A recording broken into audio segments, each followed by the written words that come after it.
Hello everyone, welcome to my YouTube channel let's study साथ साथ। तो जैसा कि आपको पता है, इस चैनल पर अभी लिटरेरी टर्म्स और फिगर ऑफ स्पीच की सीरीज चल रही है। इसका ये आज लास्ट पार्ट है। जैसा कि हमने डिसाइड किया था कि हम 1000 MCQs को सॉल्व करेंगे, जिसमें PYQ भी शामिल हैं, इंपॉर्टेंट क्वेश्चंस भी शामिल हैं, जो लिटरेरी टर्म्स और फिगर ऑफ स्पीच दोनों से रिलेटेड हैं।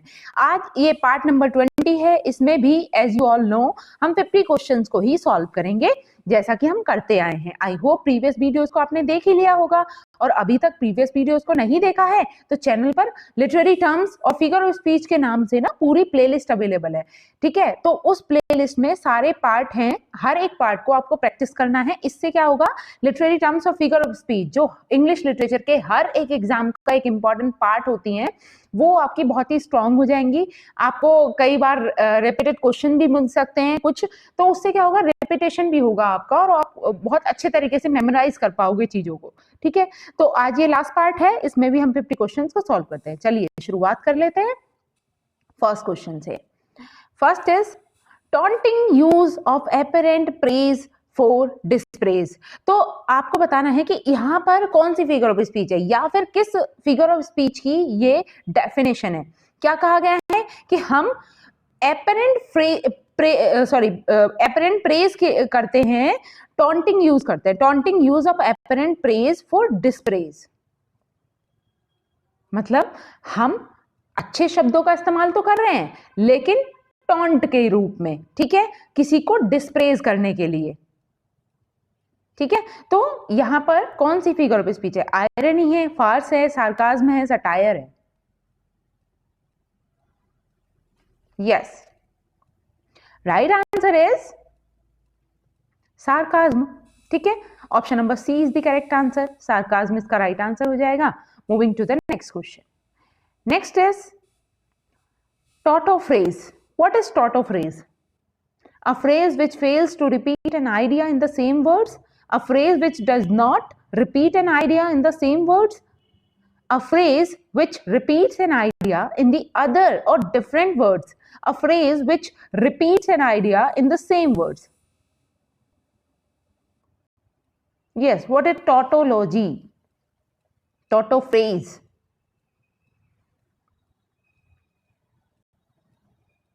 देखिए, टॉटोफ्रेज का मतलब है कि एक ही चीज को बार बार सेम फ्रेज को हम रिपीट करे चले जा रहे हैं। A phrase which repeats an idea in the same words. ठीक है, option number D is the right answer. Moving to the next question.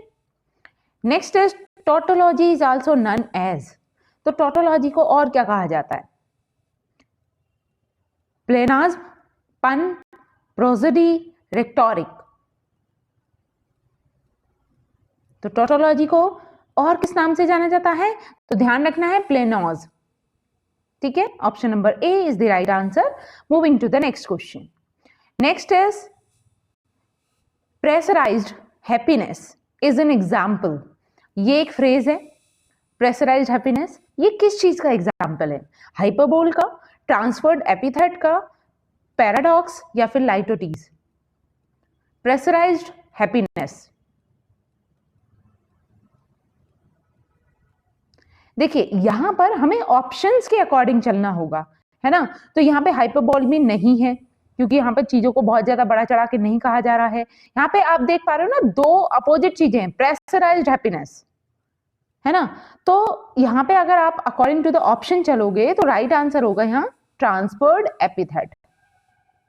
ठीक है, ट्रांसफर्ड एपिथेट में क्या होता है कि मतलब जो ह्यूमन एंटिटीज की क्वालिटीज होती हैं, जैसे ज्यादातर पर्सोनिफिकेशन में भी हम यही चीज देखते हैं, लेकिन जो क्वालिटीज है ना, ऐसा समझिए कि एक पर्सन के जो एडजेक्टिव्स हो सकते हैं, उन एडजेक्टिव्स को किसी नॉन लिविंग थिंग्स के साथ में या किसी कैरेक्टरिस्टिक्स के साथ में एड ऑन कर दिया जाता है, ट्रांसफर कर दिया जाता है उसे।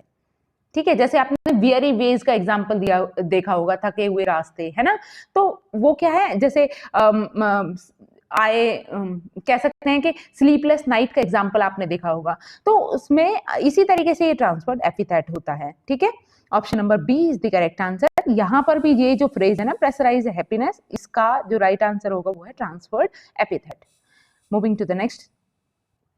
Next is sarcasm is taken from the Greek verb sarcasm, which means ये जो सार्काज्म वर्ड है वो एक ग्रीक टर्म से लिया गया है, ठीक है, और टर्म भी कैसी है, अगर पार्ट्स ऑफ स्पीच में देखोगे तो वर्ब है वो सार्काज्म। इसका मीन क्या होता है, to improve mind, to improve health, to, I think यहाँ पर स्पेल मिस्टेक है, टू टीयर फ्लैश या फिर टू टीयर दी आईज, यहां पर स्पेस आना चाहिए था, बताइए। Sarcasm, what does it mean? Yes, इसका मीन होता है टू टीयर फ्लैश, ठीक है, option number D is the right answer, to tear flesh. Moving to the next question, next is just for a handful of silver he left us, यहां पर भी space है, ठीक है, just for a handful of silver he left us, ये line किसके लिए कही गई है वैसे? ये विलियम वर्ड्सवर्थ के लिए कही गई थी जब वो पोएट लॉरेट बने थे, ठीक है। अब इसमें कौन सी फिगर ऑफ स्पीच है, सिनेक्टकी, लाइटोटीज, पन या एंटीथेसिस? यस, राइट आंसर है सिनेक्टकी, ठीक है, option number A is the correct answer. Moving to the next question, next is uneasy lies the head that wears a crown, यहां पर कौन सी फिगर ऑफ स्पीच है, इस पर्टिकुलर स्टेटमेंट में कौन सी फिगर ऑफ स्पीच होगी या फिर कौन सी लिटरेरी टर्म्स है, सिनेक्टकी, लाइटोटीज, पन या antithesis? uneasy lies the head that wears a crown, यहां पर भी क्या है, सिनेक्टकी ही लिटरेरी टर्म है, option number A is the right answer. Next is the naked every day he clad when he put on his clothes, here the figure of speech is, कौन सी फिगर ऑफ स्पीच होगी यहां पर? Yes, the naked every day he clad when he put on his clothes, तो यहां पर play on words हो रहा है, ठीक है, ऑप्शन होगा यहां पर right, pun, option number A is the correct answer. Next is from the cradle to the grave, the figure of speech is, yes, from the cradle to the grave, litotes, pun, antithesis, मीटोनिमी?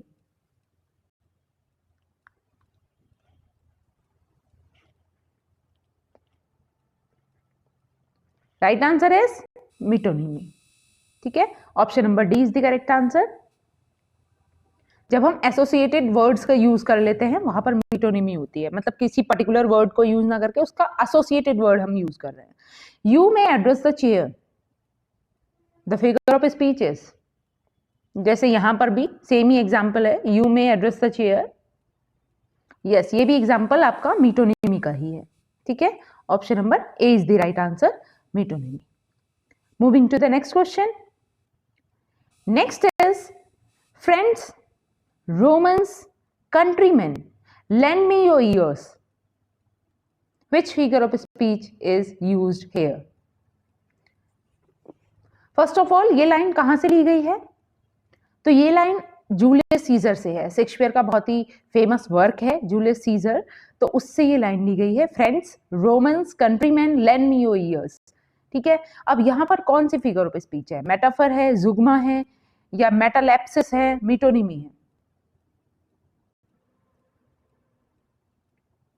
Yes, right answer metonymy, lend me your ears, ears का मतलब यहां पर attention से है, ठीक है, ये चीज ध्यान रखनी है, तो यहां पर एसोसिएटेड वर्ड को यूज कर लिया गया है। ईयर किस चीज के लिए यूज हुआ है, for the concept of attention. Moving to the next question, next is sceptre and crown must tumble down and in the dust be equal made with the poor crooked saith and spade. In these lines, the figure of speech is, इन lines में कौन सी figure of speech है, sceptre and crown must tumble down and in the dust be equal made with the poor crooked scythe and spade, metonymy, metaphor, litotes, synecdoche? यहां पर भी metonymy का ही एग्जाम्पल है। Option number A is the right answer. Next question, a metaphor which has been used to long used so long and has become quite common to the extent that we have ceased to be aware of the discrepancy between the vehicle and the tenor. This type of metaphor is, इस प्रकार के metaphor को क्या कहेंगे? देखो, metaphor के भी different types होते हैं, उनमें से ये कौन सा वाला मेटाफर है ये पूछा जा रहा है कि एक ऐसा metaphor which has been used so long and has become quite common to the extent, जिसको मतलब लगातार इतनी बार इसको रिपीट कर लिया गया है कि वो बिल्कुल रियल लगने लगा है। Become quite common to the extent, ठीक है। And we have ceased to be aware of the discrepancy between the vehicle and the tenor. तो यहां पर कौन से मेटाफर की बात हो रही है?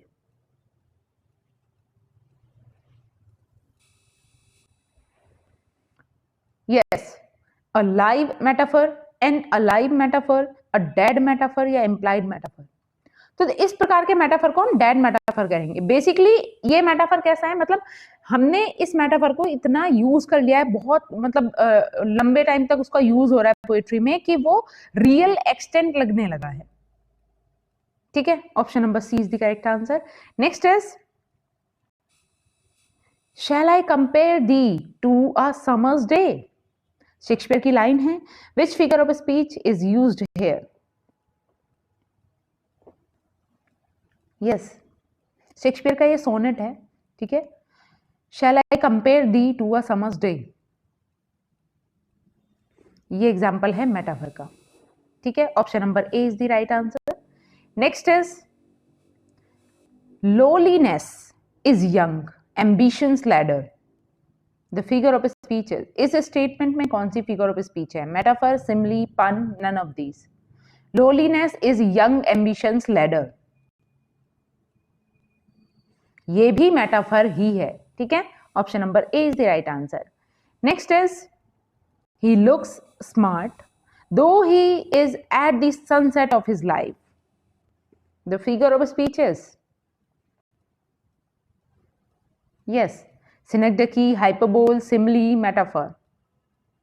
तो देखिए यहां पर कहा गया ही लुक्स स्मार्ट दो he is at the sunset of his life. Sunset of his life मतलब वो अपनी ओल्ड एज में है, ठीक है, और ओल्ड एज के लिए ये वर्ड दे दिए गए हैं, ठीक है। तो मेटाफर ही है यहां पर भी, जो राइट आंसर होगा metaphor. Option number D is the right answer. Next is, Sophocles, Oedipus the King is a very complex example of। Sophocles का जो वर्क है Oedipus the King, ये किस चीज का एग्जाम्पल है? एक बहुत ही कॉम्प्लेक्स एग्जाम्पल है किस चीज का? Situation irony, stable irony, lyrical irony या फिर ट्रेजिक आयरनी, या फिर जिसको हम ड्रामेटिक आयरनी भी बोलते हैं। यस, तो देखो इसमें ना वैसे सिचुएशन आयरनी भी सही हो सकता है, लेकिन अकॉर्डिंग टू द आंसर की इसका जो राइट आंसर दिया हुआ है एमएच अब्राहम के बुक से, तो वो है ट्रेजिक आयरनी, ठीक है। ड्रामेटिक आयरनी या ट्रेजिक आयरनी। हालांकि इसमें सिचुएशंस भी कुछ इसी तरीके की है, तो इसे सिचुएशनल आयरनी भी कहा जा सकता है, ठीक है। तो राइट आंसर है यहाँ पर D, tragic irony. Next is the term for saying one thing and meaning another. बताइए उसके लिए क्या टर्म यूज होगी जब सिचुएशन क्या है कि हम कह कुछ रहे हैं और मीनिंग कुछ और है उसका? Saying one thing and meaning another. Empathy, satire, parody, irony. Yes, that is irony, okay. Option number D is the right answer. Next is, difference between reality and appearance creates. तो reality और appearance में जो अंतर होता है वो क्या कौन क्रिएट करता है? Irony, pun, simile, metaphor. Yes, irony. Option number A is the right answer. Next is meiosis. Meiosis which is understatement for rhetorical effect is the opposite of. देखिए मियोसिस बेसिकली क्या है, जैसे आप हाइपरबोल को देखते हो, हाइपरबोल में क्या है, जो चीज एग्जैक्ट है, जो रियल है, उसको भी बहुत ज्यादा बढ़ा चढ़ाकर बताया जाता है, ठीक है। लेकिन इसी का जस्ट अपोजिट होता है मियोसिस, जिसमें ना जो रियल चीजें हैं उनको भी और घटाकर प्रभावित करने के लिए, इफेक्ट दिखाने के लिए और अंडरस्टेटमेंट कर दिया जाता है, और भी घटा के बताया जाता है, कम करके बताया जाता है। ठीक है, तो मियोसिस किस चीज का अपोजिट हो गया? हाइपरबोल, पन, स्पोनेरिज्म, नन ऑफ दीज। तो आप समझ ही गए होंगे किसका अपोजिट है? हाइपरबोल का। Option number A is the right answer. Next is the line, they were swifter than eagles and stronger than lions, contain a figure of speech. It is, इस line में एक फिगर ऑफ स्पीच है, वो कौन सी है? They were swifter than eagles and stronger than lions. तो यहाँ पे आप देख रहे हो बहुत ज्यादा बढ़ा चढ़ा के चीजों को बताया जा रहा है। ऑप्शन है ऑक्सीमोरोन, ओनोमेटोपोइया, हाइपरबोल या फिर personification. Yes, right answer, hyperbole. Option number C is the correct answer. Moving to the next question. Next is, what is the figure of a speech in which a statement is made emphatic by overstatement? Hyperbole, onomatopoeia, apostrophe या फिर oxymoron? यहाँ पे spell error है, बताइए। Over statement कही जा रही है, तो वो भी किसका एग्जाम्पल है? हाइपरबोल का ही है। Option number A is the right answer. Next is, epigram is a short witty statement in verse और prose. It may be complimentary, satiric और अपोस्टिक या फिर it is defined it is defined as a dwarfish whole, its body brevity and with its soul. Who defined epigram in this manner? देखिए यहाँ पे epigram की complete definition दी गई है, उसका एग्जाम्पल दिया गया है। आपको बताना है कि ये डेफिनेशन किसने दी है। एपिग्राम क्या होता है? एपिग्राम एक शॉर्ट विटी स्टेटमेंट होती है, ठीक है। भले ही स्टेटमेंट शॉर्ट है लेकिन विटी है, उसमें कुछ ऐसी ज्ञानवर्धक या विजडम से भरपूर कोई बात कही गई होती है। जैसे यहाँ पे एक एग्जांपल भी दिया है, a dwarfish whole, its body brevity and wit its soul. ठीक है, तो ये डेफिनेशन किसने दी है? Pope, Shelley, Keats, Coleridge. तो एपिग्राम की डेफिनेशन कॉलरिज के द्वारा दी गई है। Option number D is the right answer. Next is, yes, question number 24। Epigram is, epigram क्या है? A brief saying that ends in witty turn of thoughts, a long saying that ends in witty turn of thoughts, a brief saying that ends in mocking someone या फिर none of these. Yes, देखिए एक brief saying होती है, मतलब एक छोटी सी statement होगी जो एंड हो रही किस चीज से? In witty turn of thought. ठीक है, option number A is the right answer. Next question, he was a learned man among lords and a lord among learned man. This figure of speech is, बताइए इस statement में कौन सी figure of speech है? मीटोनिमी, सिनेक्डकी, anti climax, epigram. तो आप statement देखकर और एलिमिनेशन मेथड से भी देख सकते हो। ना तो ये मीटोनिमी का एग्जांपल है, ना सिनेक्डकी का है, ना तो whole to part, part to whole, ऐसा कुछ भी नहीं हो रहा है। He is a learned man among lords and a lord among learned man. तो ये एग्जाम्पल है एपिग्राम का। जैसे child is the father of man, ये भी एग्जाम्पल एपिग्राम का ही है। ठीक है, तो इस तरीके से आप देख सकते हो। Option number D is the right answer, epigram. Moving to the next question. Next is, it is a wise father that knows his own child. बताइए ये किसका एग्जाम्पल है? एपिग्राम, पन, Simli, none of these. It is a wise father that knows his own child. Yes, ये भी example है epigram का ही। Option number A is the right answer. Next question is, zounds is a euphemism for, बताइए zounds जो है ये एक यूफेमिज्म है किस चीज के लिए? ज़ेरे साउंड्स के लिए, घोष, डान के लिए या फिर गॉड्स लव के लिए, गॉड्स वुंड्स के लिए? यस, गॉड्स वुंड के लिए ये यूफेमिज्म यूज किया गया है साउंड्स। ठीक है, option number D is the correct answer. Next is speech is silver but silence is gold. Figure of speech is, यहां पर कौन सी फिगर ऑफ स्पीच है? Speech is silver but silence is gold. Yes, epigram, litotes, pun, antithesis. Right answer हो जाएगा यहां पर भी एपिग्राम। ठीक है, option number A is the right answer. Next is it is an offensive, inoffensive or indirect expression. It is substitute for one that is considered offensive or too harsh. For instance, someone is no more, it is none as. देखिए यहाँ पर कौन सी figure of speech की definition दी गई है, आपको पहचानना है। ये कहना है कि हम ना किसी मान लीजिए किसी गलत चीज के लिए या किसी बुरी या शॉकिंग न्यूज के लिए हम कुछ इनऑफेंसिव शब्दों का यूज करते हैं जिससे कि सुनने वाले को ज्यादा एकदम से झटका या शॉक ना लगे। ठीक है, जैसे यहाँ पे कहा गया है इट इज एन इनऑफेंसिव और इनडायरेक्ट एक्सप्रेशन, मतलब डायरेक्टली ना कह के, सीधे सीधे ना कह के, उस बात को इनडायरेक्ट वे में कहा जा रहा है, इनडायरेक्ट एक्सप्रेशन है। It is substitute for one that is considered offensive. ये पर्टिकुलरली एक सब्स्टिट्यूट होता है किसी ऑफेंसिव स्टेटमेंट के लिए। ठीक है, और टू हार्श, जो बहुत ज्यादा हार्श हो या फिर कोई ऑफेंसिव स्टेटमेंट है उसको पोलाइट वे में कह रहे हैं एक तरीके से। जैसे एग्जांपल दिया गया है समवन इज नो मोर। ठीक है, तो ये एक पोलाइट वे है किसी को बताने का कि किसी की मृत्यु हो गई है। ठीक है, तो ये किसका एग्जांपल है? स्पूनरिज्म, इमेजिज्म, ट्रांसफर्ड एपिथेट या फिर यूफेमिज्म। यस, जैसे गॉड के वुंड को दिखाने के लिए, जैसे हमने अभी पीछे एक क्वेश्चन देखा था, गॉड के वुंड्स के लिए एक शब्द यूज हुआ था जाउंड्स, है ना, वो क्या था? एक पोलाइट वे में, इनऑफेंसिव मैनर में उस चीज को बताया जा रहा था, तो वो भी एग्जांपल यूफेमिज्म का था। और ये पूरी डेफिनेशन भी किस चीज की है? यूफेमिज्म। ठीक है, option number D is the right answer. Next is turning point is, turning point को क्या कहा जाता है? स्पेशली ये रिलेटेड है ट्रेजेडीज से। ठीक है, तो ट्रेजेडी में जो टर्निंग पॉइंट आता है, ठीक है, हीरो की लाइफ में कुछ टर्निंग पॉइंट आएगा, तो वो क्या है? प्रोटैगनिस्ट की लाइफ में जो टर्निंग पॉइंट आता है उसे क्या कहेंगे? Denouement, climax, anticlimax, shift.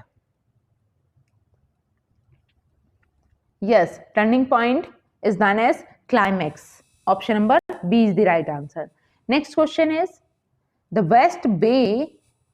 best way to learn a language is to speak it. Here is the figure of speeches. किसी भी लैंग्वेज को लर्न करने का जो सबसे बेहतर तरीका है, बेहतरीन तरीका है, वो क्या है? To speak it. तो स्टेटमेंट क्लाइमेक्स है, एंटी क्लाइमेक्स है, लाइटोटीज है, एपिग्राम, किसका एग्जाम्पल है? यस, ये भी क्लाइमेक्स का एग्जाम्पल है। ठीक है, क्लाइमेक्स में जो सीक्वेंस चलेगा ना शब्दों का, ठीक है, पहले लीस्ट प्रीफरेबल शब्द आएंगे, उसके बाद में मोस्ट प्रीफरेबल शब्द आएंगे, तो वो एक असेंडिंग ऑर्डर में चीजें चल रही होती हैं ऊपर की तरफ, मतलब लोअर से लेके हायर की तरफ। ठीक है, तो उसको क्लाइमेक्स बोलते हैं। Next is climax is the series of ideas in the dash order of importance. तो अभी हमने बात की थी कौन से ऑर्डर में? वर्ड्स की इंपॉर्टेंस के को कौन से ऑर्डर में लगाया जाता है? Ascending, descending, lower, oval. Climax is the series of ideas in the ascending order of importance. ठीक है, option number A is the right answer. Next is to gossip is a fault. देखिए यहाँ पे words की arrangement देखनी है आपको। To gossip is a fault, to libel a crime, to slander a sin. The figure of speeches, तो यहाँ पे देखो फॉल्ट क्या है? लीस्ट प्रेफरेबल है, मतलब थोड़ा छोटा सा छोटी सी मिस्टेक कह सकते हो आप। फिर देन क्राइम, और क्राइम के बाद में क्या आ रहा है? सिन, मतलब एक ऑर्डर में चल रहे हैं वर्ड्स की अरेंजमेंट जो है। ठीक है, तो ये किसका एग्जाम्पल है? असेंडिंग ऑर्डर में चल ही रहे हैं ये, है ना, तो ये एग्जाम्पल किसका है? क्लाइमेक्स का। Okay, option number A is the correct answer, climax. और यही ये अपोजिट हो जाता तो ये एग्जाम्पल बन जाता फिर एंटी क्लाइमेक्स का। Moving to the next question. Next is climax is a Greek word which signifies. Climax जो है वो एक ग्रीक वर्ड है जिसको हम कैसे समझ सकते हैं? या इसका मीनिंग क्या निकालेंगे? A ladder, a system, a pattern या फिर none of these? Yes, a ladder. जैसे लैडर में नीचे से ऊपर की तरफ बढ़ते हैं ना आगे, तो उसी तरीके से क्लाइमैक्स में है लोएस्ट प्रीफरेबल शब्द से हम हाईएस्ट प्रीफरेबल शब्द की तरफ जाते हैं इंपॉर्टेंस के according. Circumlocution is also known as, circumlocution को और किस नाम से जानते हैं? इंटेरोगेशन, एलिट्रेशन, पन या periphrasis? Yes, circumlocution is also known as periphrasis. Option number D is the right answer. Moving to the next question. Next is, this rhetorical figure is derived from the Greek term for the letter X or for a crossover. ठीक है, इस तरीके से cross जो करते हैं चीजों को. It is a literary figure in which words, grammatical constructions or concept are repeated in reverse order. It is, इसको क्या कहते हैं? एक रिक्टोरिकल फिगर ऑफ स्पीच है जो बेसिकली एक ग्रीक टर्म से ली गई है, एक लेटर है एक्स उससे ली गई है, ठीक है, जिसमें क्रॉस ओवर हो रही है चीजें, या फिर हम उसमें कहें वर्ड्स जो है ना वो रिपीट होते हैं लेकिन रिवर्स ऑर्डर में रिपीट होते हैं। मतलब एक सेंटेंस में कोई चीज कही गई है और उसमें यहाँ पर मान लो ये ऑब्जेक्ट है, ये सब्जेक्ट है, तो वो चेंज हो जाएंगे। ऑब्जेक्ट को एज अ सब्जेक्ट ले लिया जाएगा और सब्जेक्ट को एज अ ऑब्जेक्ट, जैसे एक्टिव पैसिव में भी देखा होगा आपने वो चीजें। तो same phrase, same words repeat होते हैं लेकिन रिवर्स ऑर्डर में। तो ये एग्जांपल है किसका? यस, आपको ध्यान रखना है ये किसका एग्जांपल है? कियासमस का। Okay, option number D is the right answer, chiasmus. Moving to the next question.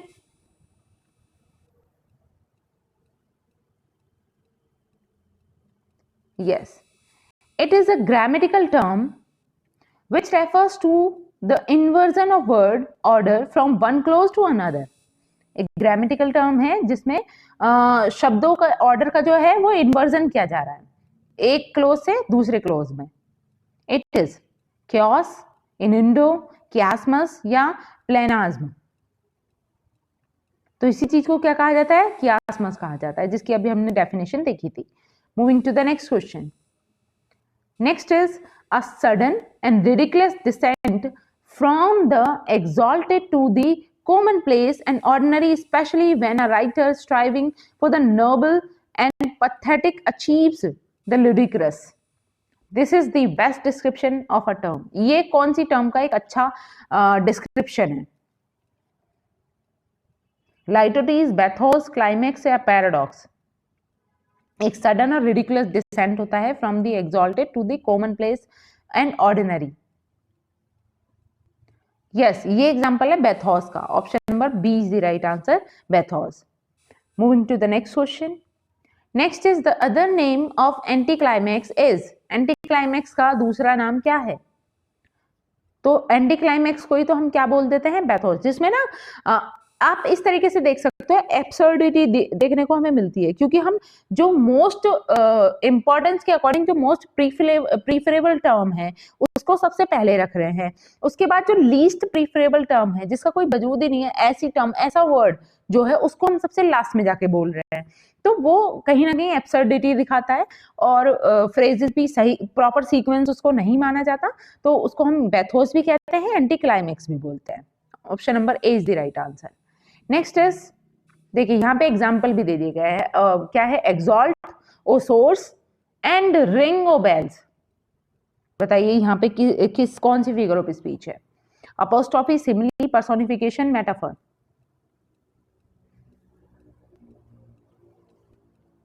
Exalt, O shores, ring O bells. तो ये मुझे लगा वो एग्जाम्पल है, नहीं, पर ये दूसरी फिगर ऑफ स्पीच है यहाँ पर। और यहाँ पर क्या हो जाएगा right answer? exalt, source and ring o bells. Yes, ये एग्जाम्पल है apostrophe का।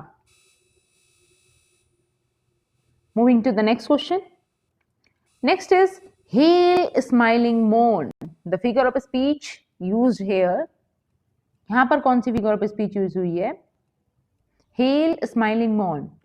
तो यहाँ पे भी देख रहे हो आप कि डायरेक्टली इंडिकेट किया जा रहा है किसी को, है ना। डायरेक्टली जब हम पॉइंट आउट करके इंडिकेट करके बोलते हैं तो वहां पर जो फिगर ऑफ स्पीच होगी वो होगी अपोस्ट्रोफी, ठीक है। और स्पेशली आप ये एक्सक्लेमेटरी सिंबल से भी पहचान सकते हो। Moving to the next question. Next is there rolls the sea where grows the tree O earth what changes has thou seen. The figure of speech used in these line, इनमें कौन सी figure of speech use हुई है। There rolls the sea where grows the tree O earth, तो earth को indicate किया जा रहा है डायरेक्टली, नोटिस किया, एड्रेस किया जा रहा है डायरेक्टली, तो राइट आंसर क्या हो जाएगा, apostrophe. Option number A is the right answer, apostrophe. Moving to the next question. Next question है even this last night and 2 nights more I lay and could win thee sleep by any stealth. Yes, onomatopoeia, oxymoron, apostrophe, personification. ये भी किसका example है, apostrophe का, ठीक है, क्योंकि यहाँ पे स्लीप को डायरेक्टली एड्रेस किया जा रहा है। Next is give every man thy year but few Dai boys. तो ये पहली बात, ये लाइन कहां से ली गई है। यस, ये लाइन हैमलेट की है, ये भी ध्यान रखना है, शेक्सपियर के द्वारा लिखी गई एक, शेक्सपियर की ग्रेट ट्रेजेडीज में से एक हैमलेट की से ये लाइन ली गई है। और इसमें फिगर ऑफ स्पीच कौन सी है, एपिग्राम, लाइटोटीज, पन या antithesis. Yes, give every man thy year but few thy voice, तो ये एग्जाम्पल है एंटीथेसिस का, क्योंकि इसमें दो अपोजिट आइडियाज को एक साथ एड ऑन किया गया है। Next is the soldier fights for glory and shilling a day, here figure of speech is. बताइए यहां पर कौन सी फिगर ऑफ स्पीच है। तो देखिए ये एग्जाम्पल उस चीज का हो सकता है जो हम बात कर रहे थे, the soldier fights for glory, पहले मोस्ट प्रीफरेबल टर्म आ गई है ना, ग्लोरी के लिए फाइट करते हैं, and a Shillong a day, और अपनी लिविंग के लिए या कहीं सैलरी के लिए काम करते हैं, तो वो लीस्ट प्रेफरेबल चीज आ गई, ठीक है। तो यहां पर ये जो एग्जाम्पल होगा वो किस चीज का होगा, यस, एंटी क्लाइमैक्स का, ठीक है। Option number A is the correct answer, anti climax. Next question is a ludicrous descending order, कहा गया है अ ludicrous descending order of series of ideas is the description of, किस चीज का डिस्क्रिप्शन है ये, क्लाइमैक्स, एंटी क्लाइमैक्स, थीसिस या फिर पन। तो एग्जाम्पल है एंटी क्लाइमैक्स का, option number B is the right answer, anti climax. Next is the opposite of anaphora, anaphora किस चीज का अपोजिट है, अपोस्ट्रोफी, या फिर एनाफोरा का अपोजिट क्या हो जाएगा, एपिस्ट्रोफी, एपनल, sorry, yes, epanalepsis, anaphora, apostrophe. यहां पे जो है ना स्पेलिंग एरर हो गई है फर्स्ट वाले उसमें, ये एपिस्ट्रोफी है, यहां पर पी और आना चाहिए था, ठीक है। तो राइट आंसर यहां पर एपिस्ट्रोफी ही है, ठीक है। Option number A is the correct answer, epistrophe. Next is the term used for repetition of a word और phrase as the beginning of successive clauses is, एक ऐसी टर्म या फिर कहें वहां पर कौन सी टर्म होगी, कौन सी फिगर ऑफ स्पीच होगी जहां पर वर्ड्स का रिपीटेशन हो रहा है या फ्रेज का रिपीटेशन हो रहा है, जो सक्सेसिव क्लॉजेस हैं, आगे आने वाली लाइंस हैं, उनमें सबकी शुरुआत में एक फ्रेज का रिपीटेशन हो रहा है। एनाफोरा, रेपिटेटिव या फिर टोटोलॉजी, नन ऑफ दीज। तो ये किस चीज का एग्जाम्पल है, यस, एनाफोरा का। Option number A is the correct answer, anaphora. Moving to the next question. Next is what term is used when repetition of the same words or words at the start of 2 or more lines. तो ये भी same ही है, ठीक है। 2 या 2 से अधिक lines में शुरुआत में ही किसी वर्ड की रिपीटेशन हो या किसी फ्रेज की रिपीटेशन हो, वहां पर किस चीज का एग्जाम्पल होगा ये, यस, एनाफोरा का। Option number A is the correct answer, anaphora. Moving to the next question. Yes, figure of speech is sometimes called, figure of speech को और क्या कहा जाता है, रिटोरिक, प्रोसोडी, यूजेस या फिर सिंटेक्स? यस, इनको रिटोरिक भी बोला जाता है। Option number A is the correct answer. Okay then, आज के लिए हम इतना ही रखेंगे। आई होप मेरी ये वीडियो आपको अच्छी लगी होगी, ये पूरी सीरीज आपने देखी होगी, आपको अच्छी लगी होगी। ठीक है, मिलते हैं नेक्स्ट वीडियो में। देखते हैं, अगर आपको सजेशन देना चाहते हैं तो कमेंट बॉक्स में लिखकर बता सकते हैं कि किस स्पेशल राइटर पर या फिर कौन सी पर्टिकुलर वीडियो आपको चाहिए। ठीक है, मिलते हैं नेक्स्ट वीडियो में। तब तक के लिए thanks for watching, keep learning and keep supporting me. Thank you.